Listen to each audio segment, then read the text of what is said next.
everybody. Okay, I'm just going to run through the protocol then of a Teams meeting.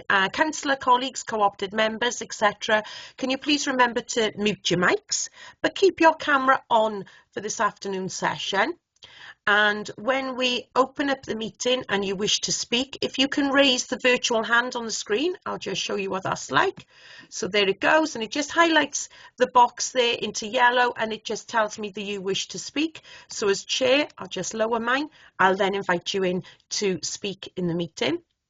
Officers, inevitably the same for you, but you can turn your cameras off, officers, whilst you're in the meeting, if that helps as well. Okay, so welcome to Greg, to Ant, to Gav, to Andrea and to Sue, as I said, our officers who are joining us this afternoon.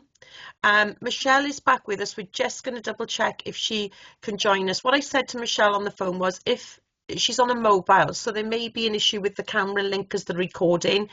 So she's going to listen in for the beginning of the meeting. She may not be able to take part because we can't see her lovely face. And so she'll just bear with us, okay, guys? But I will carry on with the meeting if that's okay with everybody. So just bear with me as I go to my notes and to the agenda.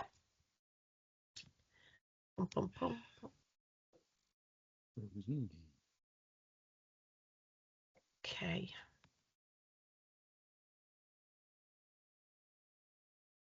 Okay, so good afternoon, everybody. Welcome to this Aspirational Scrutiny Committee on Monday, the 5th of January. Can I just check and note the apologies for absence, please, Jane? We've got apologies from Alona, Jeff Beard and Karen Lewis. Okay, thank you. And then can we go on to agenda item number 2, which is declarations of interest. Are there any declarations of interest? So just give colleagues a couple of seconds. No. Okay, and therefore then we'll go on to agenda item number 3, minutes of previous meeting, to approve the accuracy of the minutes on the 17th of November 2025. And I just want to note that Rob had sent me in some notes regarding the minutes, so we've noted those and they will be amended. And that was with regards to the title of Rob's co-opted association and the spelling of his surname as well, so they will be noted. Okay, can I have somebody to agree the minutes, please, by way of putting up a hand, or a physical or a virtual hand? Thank you, Clive Tivy. And can I just have somebody to second those, please? Thank you, David Isaac. Okay. We'll then move on to agenda item number 4, bear with me, that is action log. Now, inevitably, as I just expressed our condolences to Councillor Gareth Lewis, Gareth and I have an action outstanding, and we will now take some action on that this week, and I'll have a catch up with Gareth on that. And it was on a letter to be sent to Welsh Government on funding for EHE pupils from myself as the chair and from Gareth as the cabinet member. So we'll carry that out, Gareth, post this meeting. If that's okay, we'll just have a catch up together. Yeah, that's absolutely fine, Chair. Thank you. Thank you.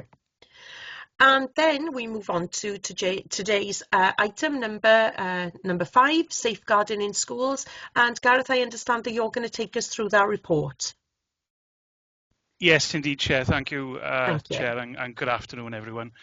This report explains how the Council supports schools and education settings in Merthyr Tydfil to keep children safe. It breaks down all the key areas of safeguarding, what's expected of schools and what the local authority provides in terms of guidance, training and oversight. Safeguarding is a major statutory duty, and the Council works closely with the Cwmtaf Morgannwg Safeguarding Board to make sure all agencies are aligned and effective. There's strong partnership working across education, children's services, the police and other bodies, with regular information sharing and involvement in panels like Prevent, the Multi-Agency Risk Assessment Committee, MARAC, and Operation Encompass. The report highlights that Estyn previously found safeguarding to be a high priority in Merthyr Tydfil, with strong support for schools and robust annual audits. Since then, the Council has continued to strengthen its approach, and the education safeguarding officer plays a central role, offering daily advice to schools, supporting safer recruitment, managing allegations and coordinating training. Training has undergone a major overhaul with the introduction of national safeguarding standards. Staff now complete more extensive training, and designated safeguarding persons receive enhanced 2-day training.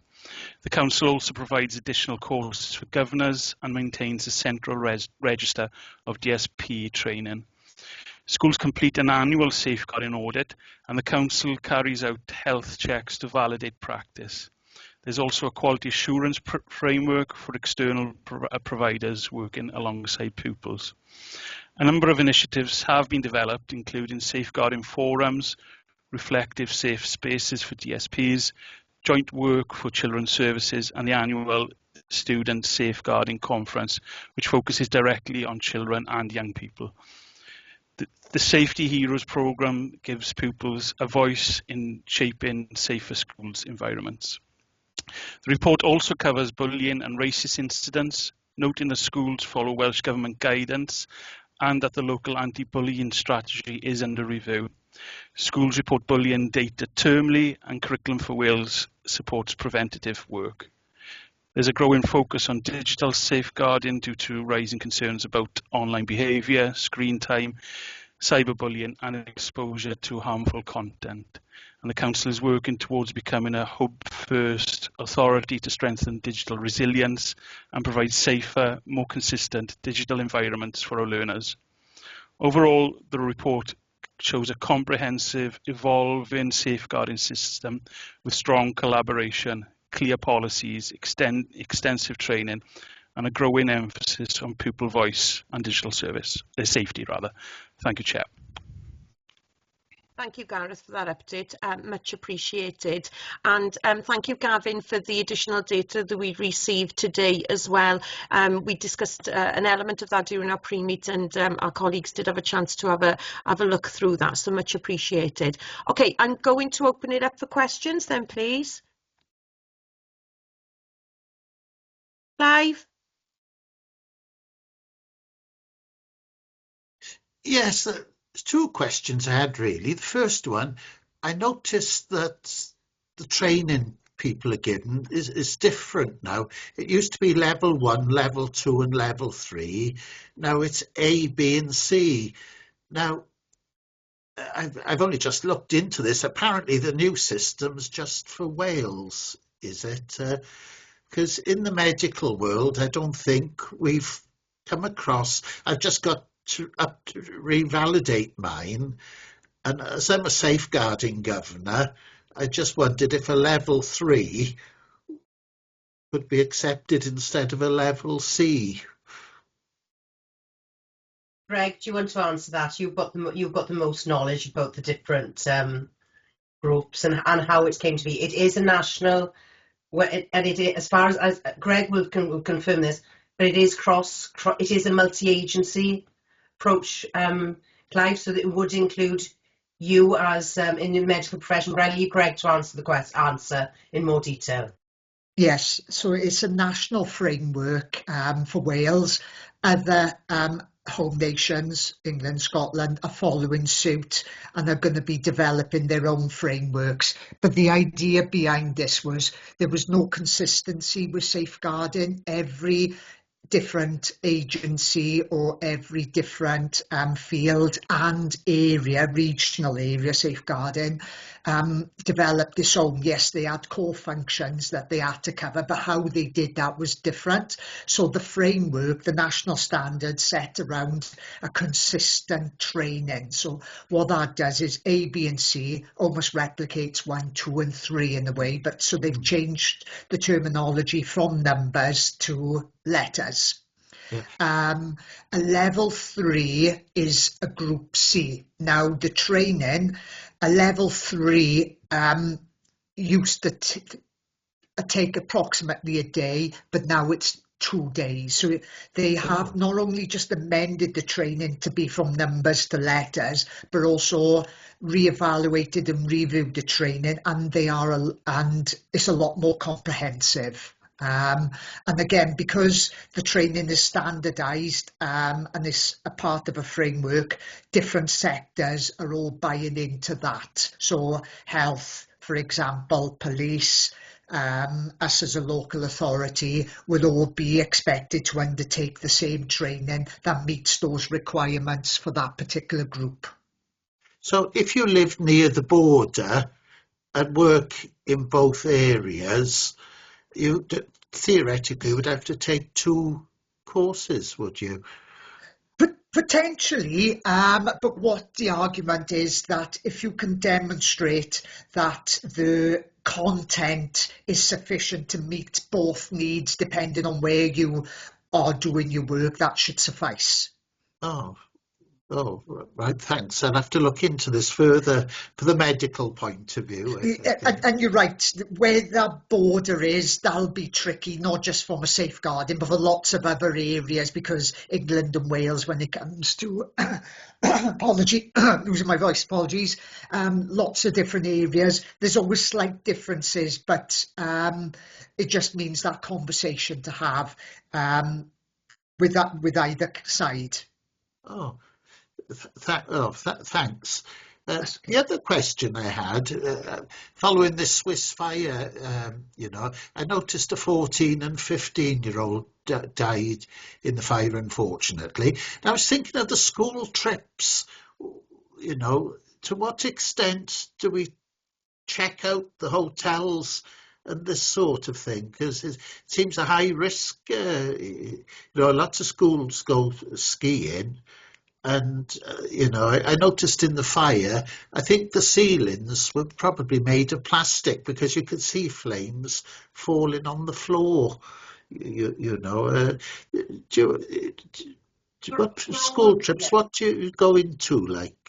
There's all schools carrying out any sort of school trips carry out a risk assessment through the Evolve system, and all their trips, particularly the abroad ones, have to be sanctioned and they have to be signed off by the Evolve. It's still carried out by the Central South Consortium for the 5 authorities. So within each school there's a trained Evolve coordinator, and we're not signing off any trips unless they have a trained coordinator, and they all have to complete a risk assessment on all their things, like the hotels, like the flights and everything like that, prior to any overseas visit. They also have to do it for any visits in this country, including, for example, Greenfield go to Brynbach Park on a regular basis, so they have to do risk assessments for that. But it's all done through an online Evolve system.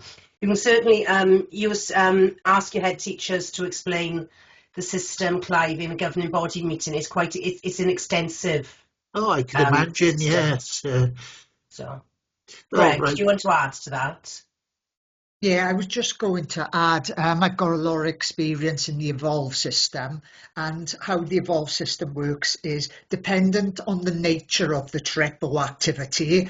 Either they can authorise it in-house, that is the designated person within the school, generally the head or the Evolve coordinator. But for those activities or trips that are overseas or deemed adventurous, it's an independent body then that has the final sign-off. So they get authorised in-house.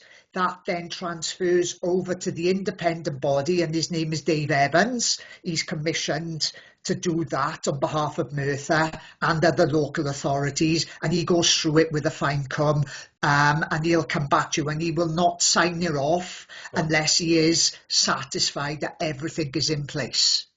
Oh, thanks very much. It's quite interesting, that. Yeah. I hadn't realised it was so extensive, really. Yeah. Thanks.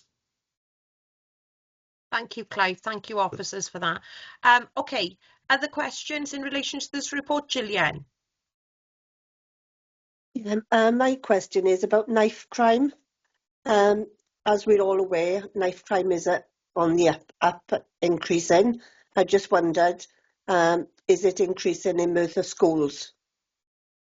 Right, I'm touching wood as I'm saying this, Councillor, right, because we haven't seen an increase in Merthyr schools, right? However, as you'll see from the report, and this was something that Chair and Gareth asked for, was we are looking at a policy that will actually support our schools when we have a knife crime or any sort of violent incident. The reason we haven't gone ahead and done anything prior to this is Cardiff were already working on it with the police force, which is the same police force as ours, and also Manchester Police Force, I'm going to say, which has got a lead in this. So their policy has only just gone through their council for approval. It's been seen by Welsh Government as best practice. So we are currently looking at it. Greg has looked at it, Gavin and myself have looked at it, and we're looking at to see how we can adapt that for our schools. Obviously, Cardiff is a very different authority to us with very different challenges, but the overall principles of that are the same. So we haven't forgotten it. The reason we haven't done anything as yet, we were waiting to see what came out of Cardiff and then what came out of Welsh Government. But Welsh Government is saying that Cardiff is the good practice, so we will adapt that one for use in our schools. But your original question, I do touch wood, we haven't seen an increase, but that's not to say that we are being vigilant. Great, lovely. Thank you. Thank you, Jill. Thank you, Sue. I think that's the key point, Sue, isn't it? Is touching wood. I mean, we always think about the more urban areas, but inevitably, we can't sort of let our guard down, can we, with just increases in a variety of different safeguarding issues in general, is there? So thank you both for that. David Isaac. Yeah, thanks. Just leading on from knife crime, etc. We have seen schools in our borough having to lock down. So, bear with me. I've got a few points to make and a few things to suggest to you. What we're doing in schools to train staff and pupils in a lockdown situation, and there's also an add-on to that, how we dealing with the ALL patient pupils, because they could be very worried if there's a change to their routine. Now, with lockdown, should we take an initiative such as stage 3 lockdowns? Basically, the first part is notifying teachers if suspected perpetrators are outside the school. That is, maybe sending a coded message through a tannoy system within the school, or texting the teachers to tell them there's a perpetrator maybe outside the school. The second one would be stage 2, preparing a lockdown if the perpetrator is in the school grounds. And then the third one, locking down the classroom if a perpetrator is in the school. Now that could take the form of locking the actual doors, and there are devices on the market which would secure the door from somebody trying to break in.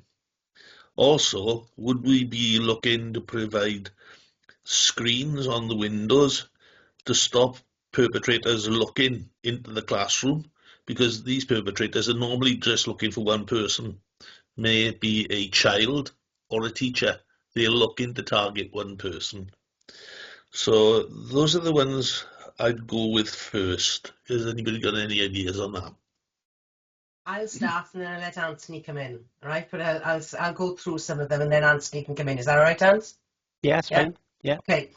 We do training. Anthony can perhaps talk about the training, which would actually include that. Where you look at those stages, our schools practice full lockdowns, which means that the whole site is locked down, and they have done it, and they have had to do it in particular incidents, unfortunately.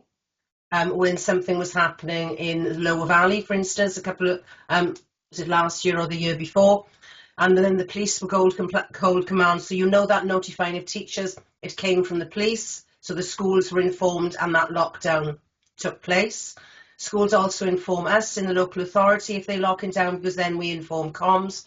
So if anything comes through, excuse me, we've got that immediate response. So they have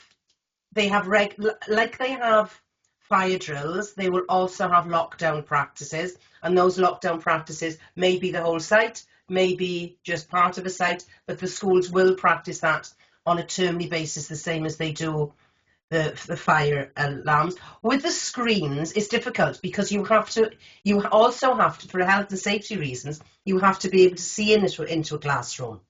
So you shouldn't have a classroom that is completely blocked. You should be able to see into a classroom. So that's a difficult one and something we would have to consider. If a school covers the glass, one of the things that Alan or Anthony or myself would say when you go around, that's a safeguarding issue. You've got to take, you've got to have access, be able to see in. So I don't know how we would actually manage that one. But Anthony, have you got anything to add on the lockdown and the procedures that you and Alan have put in place?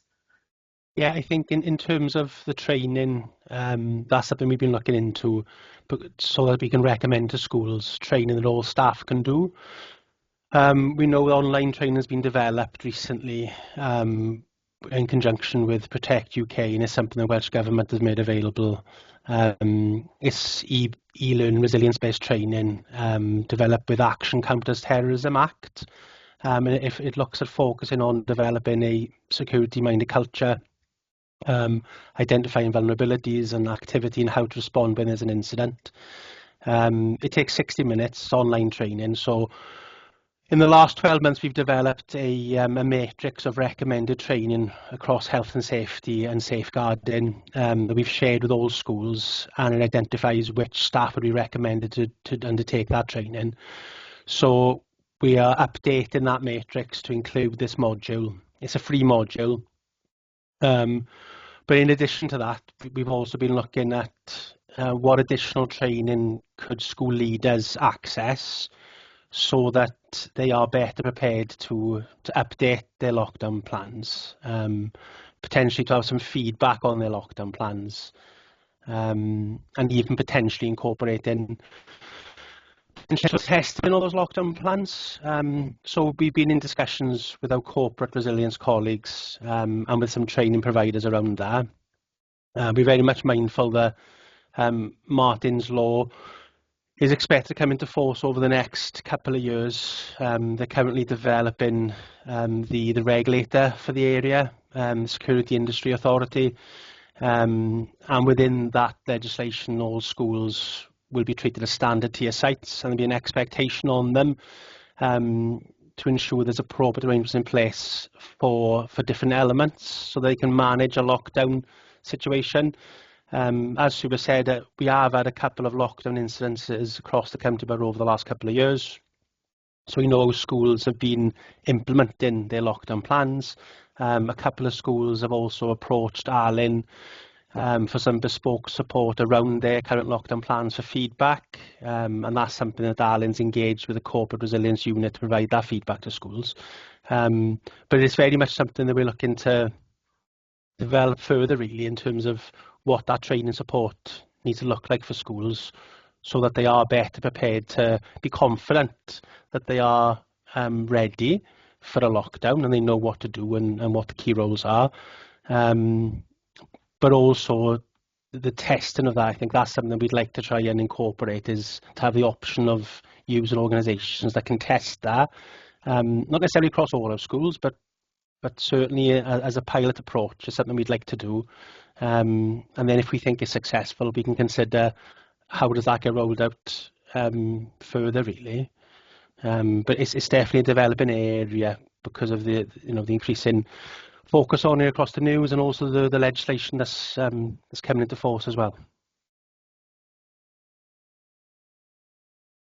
Okay, thank you, Anne. David, you okay with that? I can see Greg wants to come in, so I'll bring Greg in if that's okay. Yeah, I was just going to add only points.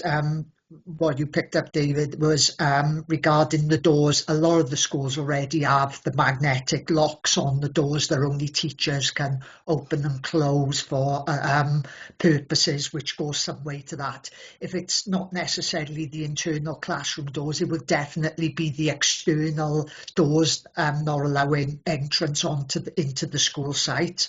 And going back to Sue's point about the doors not able to block the glass, that's due to fire regs. For fire regulations, you have to be able to see in worst case scenario as a quick glance to make sure no one's in the rooms that way. Yeah, okay, thanks. understand all what you're saying, all of the fire eggs. I'm just thinking as well, have we got where to go when we're looking at these, how we're drawing up our policy? Have we got a where to go aspect to it? I'm thinking of senior schools where you have PE lessons out on fields or during lunch breaks, etc. If there was to be an incident, would the pupils, for example, be told to make their way to the sports hall for the nearest secure space, you know? So that was something I was looking at. That's taken from an incident in America where they had the pupils running everywhere, where they didn't know where to actually go to be safe. Yeah, So each school would do their own, do their own, because actually the sports hall mightn't be the closest place yeah, for them to go. yeah, But each school would have their, and when they're doing the lockdown practices, as with fire drills, they will have practices where there are different the schools, the pupils are in different places, so you can actually, you actually have the opportunity to try that. But yeah, each school would have their own particular process, and this is where Alan Teagle would actually support them in saying, right, that's the best, that's a good place for them to go, that's the quickest place for them to go, and they can actually support through them, but each school would draw up their own. yeah. Okay, that's I fine. think As I said, just to add to that as well, sorry, Councillor, I think this is where the testing of the lockdown plans would come into it. And the organisation that we've been speaking to, this is a service they provide, and it's something that they have been delivering across a number of authorities in England, where they will, test lockdown procedures in schools with, dummy events, as it were. So I think if it's particularly if you're looking at high schools, I think that's definitely something we'd like to be in a position to develop and almost run as a pilot. If we can agree with our corporate colleagues on a suitable organisation that can run that for us, that's something we'd like to test, because it's only in those dummy events then that you can really assess, more thoroughly how robust your processes are and how well individuals in the school, pupils in the school, staff in the school understand what they need to do in a circumstance where they go into a lockdown procedure. So it is something we're looking to develop further as well. yeah, and as I say, I know you've already thought of this, but we've still got to look at the ALN pupils who would obviously be more worried about a strange change to their routine, etc. Yeah, exactly. And I think that's, again, for schools to manage, then they need to understand where their vulnerable pupils are and to have processes in place to manage their needs in that eventuality, really. Okay, thanks. Okay, Chair. Thank you both. Okay, I really appreciate that. Thanks for giving David some reassurance on that area as well. And I think hopefully, David, that's answered some of your questions there, where there are some more preventative measures in place. Okay, any other questions in relation to this particular item then, please, on safeguarding? Okay, Rob. Yes, if I can come in with two questions. First of all, this item is headlined safeguarding, and there's a lot of information and a lot of reports on other practices as well.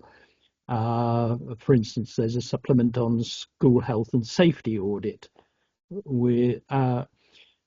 However, a lot of information, if you like, but as far as actual safeguarding procedures and policies, we've heard that there's every school pretty much carries out an audit annually on its safeguarding procedures, but we've got no information, have we, about how this generically shows how they're doing.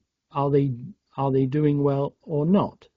And we don't know, as the local authority is a partner in this, if the officers have that information, or if they've just not, it's just not included in the report. I mean, I note, that there is some information, and there's as some stats that were circulated to us this very day. So not in the report, but helpfully. But as far as how the safeguarding system as a whole is doing, can we have some information or feedback about it? Because we really, as far as I can see, don't know if it's working at a county borough level, and we don't know if it's working school by school, and we don't know if anyone really knows. Hopefully they do, but there's a problem here if there's a lack of information, or simply a sort of generalization. And I refer to the comment that the director made just now about knife crime, saying that thankfully we haven't seen an increase. Well, that doesn't tell us if there's no incidents, one incident, or 3 incidents per year. In other words, is it always the same? For all we know, unless we're told, surely we don't know if knife crime is rampant or not. I think it was helpful when Anthony Lewis said, as far as lockdowns were concerned, there were 2 incidents, and I can recall, public information about the college situation, and also the outside serious violent crime in Troy Daru. But so I think it's important that we do have information, and not, even if it's limited and even if it's processed, but that it's not, we don't just have the generalization without some data. I'll take this and then pass it on to Gavin and Greg. With regards to this being a safeguarding report, it is a safeguarding report, Rob, but safeguarding is more than just child protection, which is something that those of you who are governors are very much aware. Health and safety, so the safety of the school site, the lockdowns, the safety of the school building, the safety of the curriculum, which Andrea has added with the digital, which in this day and age is increasingly of concern, is all sits under the safeguarding umbrella. And that is important for councillors, that's important for schools and for governors to realise that safeguarding is far wider than child protection. In relation to the knife crime, perhaps I was flippant, we haven't had knife crime. We had the incident, we haven't had any. So it isn't on the increase because we haven't had any. But in relation to the safeguarding audit, it does say in the report how we actually undertake it. We do feedback to governors on an annual basis as a result of it. And Gavin, I'm sure we can share the last 3. We could send the summary of those to Scrutiny members following this report. I didn't want to add them as and yet another appendices, because I think there's something like 142 pages of appendices already for you. But we do have a summary because we send it back to chairs of governors on an annual basis to actually show what the overview is. So Gavin and Greg, I don't know if you want to give any more information on that audit, on the safeguarding audit. And sorry, before I pass over to them, and as we said, none of our schools have been picked up for safeguarding in recent inspections. There was an issue in one of our secondary schools. That was a health and safety issue, and that was addressed with it before the report was actually published. So we do have, from our regulators, no issues on health and safety or safeguarding procedures in our schools. So that's one other thing that actually does come back that we are measured against. But I'll hand over to Greg and Gavin to answer the other queries. Yes, if I just cover the reporting aspect, yeah, we can provide a summary document or probably audit on a page kind of information. We can do that so that you have an overview of how our schools are doing. Greg, do you just want to provide a verbal update on how our schools are doing in terms of the latest audit? Yes, so each school completes a audit. It's a self-evaluation audit based on a set of a template set of questions provided by Welsh Government. They complete this in the autumn term, which they have completed, and with a submission deadline. I then evaluate each school's return and go through it. They rag themselves red, amber, green against a set of questions, and then I support them. If they feel they are identified red or amber, I help to move them up to green, to then satisfy that what they have written in their self-evaluation report is a true reflection of where they are. That's where the health check visits come in. So I physically visit the schools and I go through their return, and in addition to the series of questions and observations, and query where they are, and then provide them with a feedback report based on that. And that is, as you mentioned, to satisfy us as a local authority, the schools are doing what they say they're doing, and they have robust practices in place. So we've modified the approach a little bit, and a couple of years ago the schools still completed the audit, and over the last however many years you want to go back, all our schools complete it for our review. But historically what's happened is that the local authorities then summarised the outcome of that audit and sent it back to the school for their information. What we've done is we've added an element of scrutiny and accountability, so that actually then Greg can contact schools, but also where there's a need, or pre-estimate inspections, do those health checks just to ensure that the schools are absolutely clear on their responsibilities, but also enacting their responsibilities too. Can I just jump in there, Rob, before you come in with your second question? So thank you all for the responses to that. I think Rob makes a really good point, actually. Inevitably, there is a lot of narrative in there, and we do need that for our members as well to really understand, as Sue said, safeguarding is the overarching, isn't it? You know, but there is so much below it that we're responsible for. But I think going back to your point, Gav, you know, having that audit on a page would be really useful. And I think just be mindful of that, you know, for our reports in the future for members, because to see that and the data you just shared with us it's great. It's so useful. You know, it's there. You can see it. You can see how many incidents, and it gives that reassurance then as well. Like Sue said, you know, yes, touching wood, but we can have that reassurance that there's only X amount of incidents, these are dealt with, and there's no, you know, real wider concern there. So thank you all for the response there. I think Robert had a very valid point with regards to the data, and I'll just bring him back in because he has another question as well, if that's okay. Thanks. Back to you, Rob. Yes, actually this is a sort of supplementary, because my questions were first, if we're talking about safeguarding, you know, why is there all this other stuff? I accept entirely that what it says to me, what the director has said, but there's confusion immediately for me, because I understand a little bit about safeguarding, having gone through the process over many years and had training at several points, and my certificate in the voluntary sports sector, so I know a little bit about it.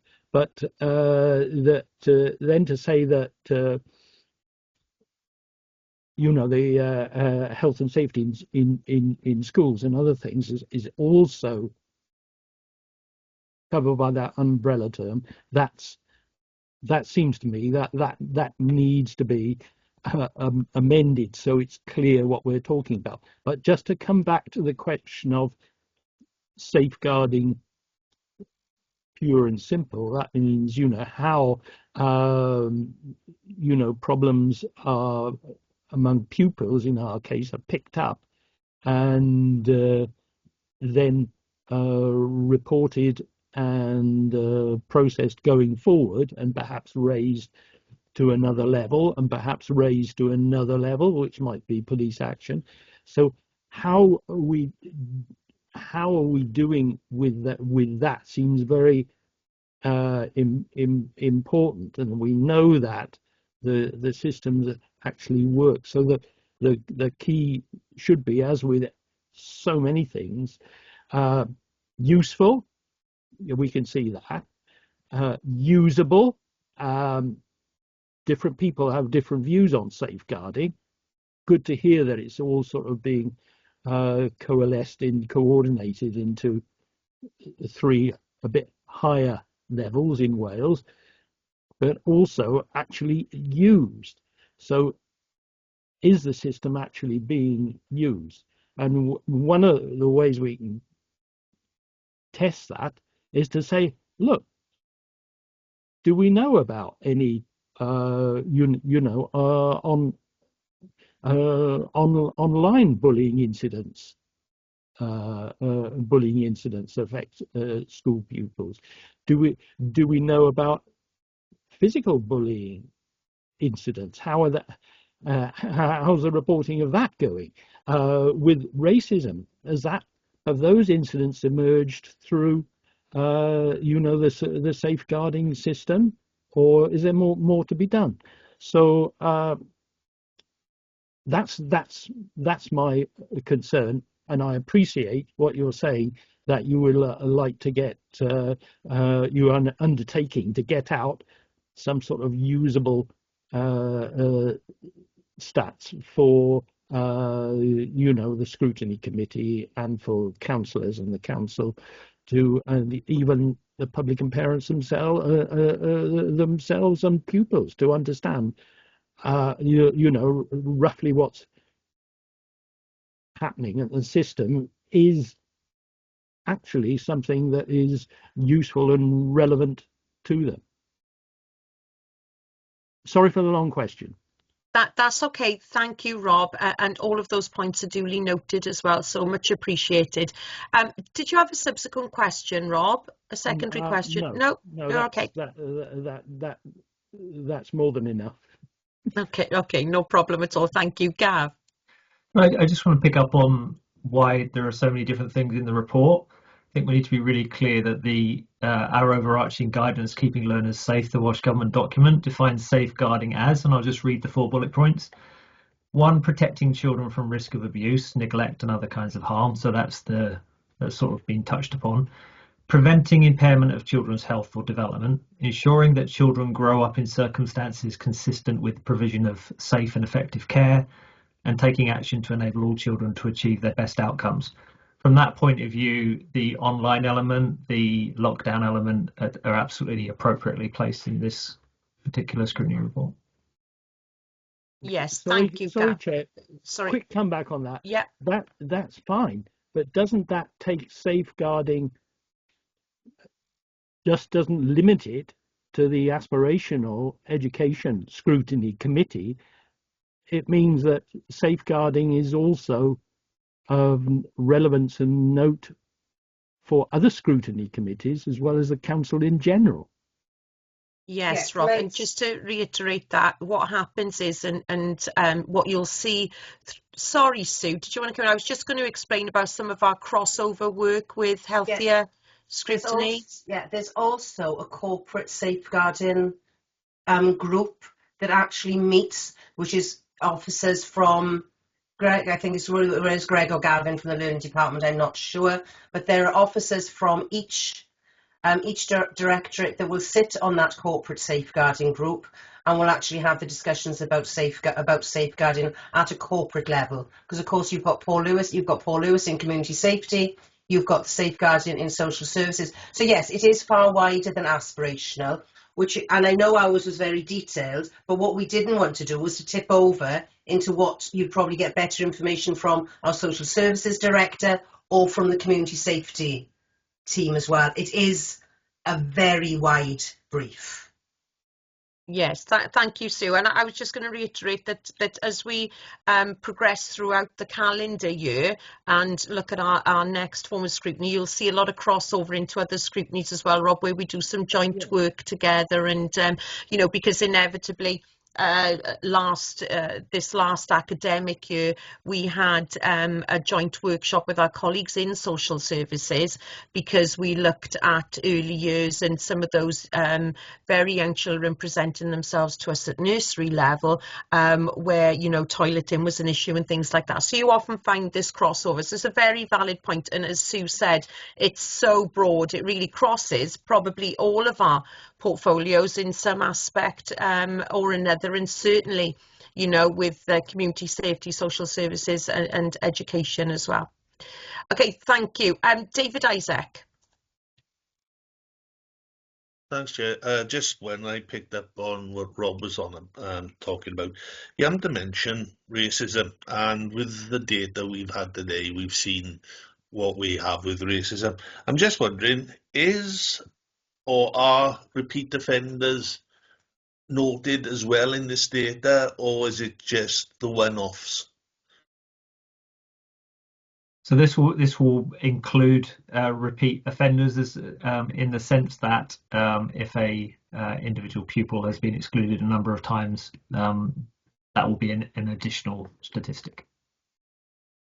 What you find quite often with both racism and bullying is that a single pupil will generate a number of exclusions, and that will then trigger involvement from the school wellbeing team or educational psychology or referrals to social services, those kind of things. Yes, thank you. I was just wondering, were they skewing the figures? You understand what I'm saying? Yeah, they reflect the figures. What we couldn't include, because the numbers are so low, is how many individual pupils that would be. I'm happy to kind of provide some of that information as an action outside of the scrutiny report, but a lot of it will be a small number of pupils with a number of incidents. Thanks very much, as I thought. Thank you. Thank you, David. I can't see any other hands up. I don't know if anybody has any other questions to ask. I'll just do some summing up then, if that's okay. Inevitably, as we've all expressed and as our officers have expressed, you know, it's such, excuse me, a large aspect of the work that the authority undertakes, you know, and particularly for this department, but other departments and the crossover as well. You know, it's on the forward work plan as something to pick up, maybe when we look at our next forward work plan from May onwards. And then we could touch, if you wanted to, guys, on a workshop or something similar on some of those more specific areas, you know, where we've talked about sometimes that cyberbullying, online bullying, race, etc., you know, just pick up some of those specific aspects. But on behalf of all of my colleagues in Scrutiny, thank you, officers, for joining us in relation to this report. I don't know if any of you have any last comments that you wish to add, but I think, you know, it's something for us to keep a watchful eye on. I know it's something that you deal with day in, day out, Greg. I know it's you know, the biggest part of your workload, bless you, but it really is important to gain a greater understanding of it. And as I said in our pre-meet, many of us are also governors as well, so you know, we do touch upon sort of some of these incidents, bullying, harassment, etc., during our governor meetings as well. So much appreciated. I'm going to bring Sue in there, guys, before we move on to the next agenda item number. Just to say, sorry, Chair, that as a result of, we did touch on it in the report as the North Wales safeguarding review, we are making a request that all governing bodies have safeguarding as an item on their agenda, on their termly agenda moving forward. There is something in the director's report coming through, and that might be something that Scrutiny might like to pick up in the future. Okay, thank you, Sue. And I think, you know, the purpose of the report today was that we noted the content of the report and comments on the information provided. And I think we've done that. And that's when I then said, you know, we may wish to consider any areas, because it's so broad, that we may want to scrutinise in greater depth. But as I said, we can bring that up in our next forward work plan from May onwards.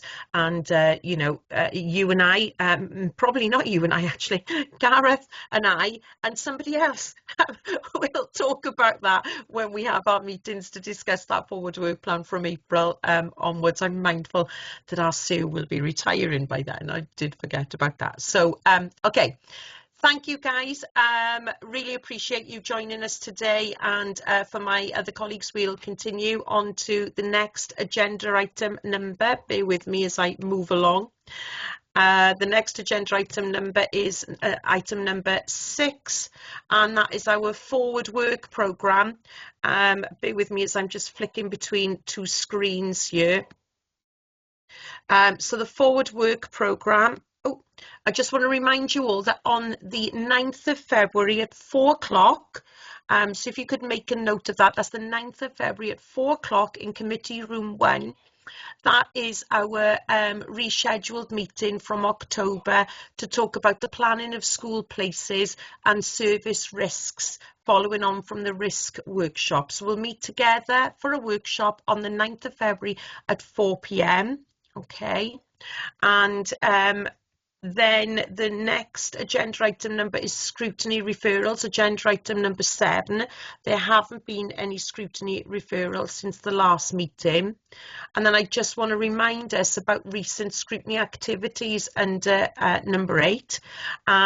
If you remember, we had a workshop on the 17th of November to discuss the Tea Dusky visit and also the Merthyr Tydfil Governors Association. We did agree at that point, we had a very good constructive debate, that we didn't need an additional ALN session, but not to forget to remind you all that the ALN report, we will be picking this up and revisiting this when we have our March scrutiny meeting as well. Okay, so it's not going away. We will be revisiting it when we meet together in March. Agenda item number 9, guys, is just in relation to any other business. What I have got is, because of the term of office of some of our co-opted members, that has now ended. We have put out an advert to schools for other co-opted members, but it's just really a shout out to you guys. If you do know any other people who may be interested in joining this particular scrutiny as a co-opted member, could you give that some thought and let Jane know if that's okay? We're currently looking for 3 co-opted members as the terms of office for our other members actually concluded. So we're looking for 3 co-opted members. So just a little shout out to see if you know of anybody, if you could let Jane know. Okay, Michelle Jones. Is there like any terms for a member? Like, have they got to be on a governing body or anything like that? I don't know how it works, sorry. Yeah, we've got, bear with me as I'm just moving into different, hang on a second, different emails. We've got 1 opportunity for a primary school governor, 1 opportunity for a secondary school governor, and then we've got an opportunity for a Merthyr Tydfil Governor Association representative. So sorry, I should have explained that. It's within those 3 areas, Michelle. So right, primary, secondary and Governor Association. Right, so they've got to be basically on a governing body of a primary school or secondary school. Or yeah. I'm assuming the Governors Association, they've got to be a governor then of anything. So, yeah, all right. As long as they're on the association, yeah. Yeah, lovely, thanks. Okay. So in relation to today's agenda item, guys, just sorry, before I conclude, I missed an agenda item then, I do apologise, just with regards to feedback on item number 5 that we had today. I think as Rob pointed out, and all of you pointed out really within aspects of the report, it's such a broad issue that we need to give some consideration to the next forward work plan, which will be from May onwards, which we will discuss in April. Are there any other areas areas that we really want to draw down on. You know, I think it was disappointing not to have that data. As I said to those of you who were in the pre-meet with me, Jane and I, you know, spoke to officers about this prior to Christmas, so we give them plenty of opportunity to get that information over to us. We don't want just loads of narrative, with all due respect. Yes, we need to understand the broader context of safeguarding, but it's really important to have that data to look at specific numbers, incidents, etc. So we will be reminding them of that again for any future scrutinies that we have. It's something that Jane is keeping a watchful eye on and has reminded them of, as you know, a number of times, but we'll just make sure that, you know, that reminder is sent out to them. Okay. Hi, Rob, you jump in. Yeah, sure. Sorry to come back again, but this is sort of under any other business, but perhaps for the forward programme from April on. Yeah. That is that I had a conversation with you when I started, whenever that was, 4 months ago, about whether there was any reporting or report on the overall state of schools and education. That was provide useful information for people in terms of statistics, perhaps, on how well they've done. It might include, something about the safeguarding and wider safeguarding processes, so that where we've got a school health and safety audit, how many are meeting that? There are 14 schools that have asked for help with safeguarding, I read. Well, what about the other half? Does that mean that they're good, or also where we stand on the question of pupil numbers, where we're going with that, and also on the question of achievements and outcomes, so that these are things so that parents can have a look, and the public can also look to see what's happening, and form a good idea of make an informed opinion in any case about how things are going. And yes, I feel it's lacking on the part of the local authority, that you said, well, the best thing to do is have a look at the Estin report on the Education Authority, which dates back to 4 years ago now. So I'd just like that to be sort of considered. We are aspirational, so why not aspire to have a decent report? Yeah, no, absolutely, Rob. I was just making and jotting down some notes on that as you were speaking then as well. So yeah, much appreciated. I've made a note of it, and I'm sure Jane has as well. So we'll make sure that's added for our forward work programme, definitely. Okay. I can't see anybody else wants to interject, any other business. So if that's it, I'll conclude that as probably one of our shortest scrutiny meetings, but it is the beginning of the year and it was only one report, but much appreciated, guys. Thank you so much for joining us today. Don't forget, if there's anything in between scrutiny meetings, jot down or give myself or Jane a call or an email if you've got any queries, and if not, I shall see you all on the 9th of February, some of you before that. Okay, thanks, guys. Bye. Bye. Bye, everyone. Thanks, Liz. Bye. Bye. Thanks, everyone. Ta-ra.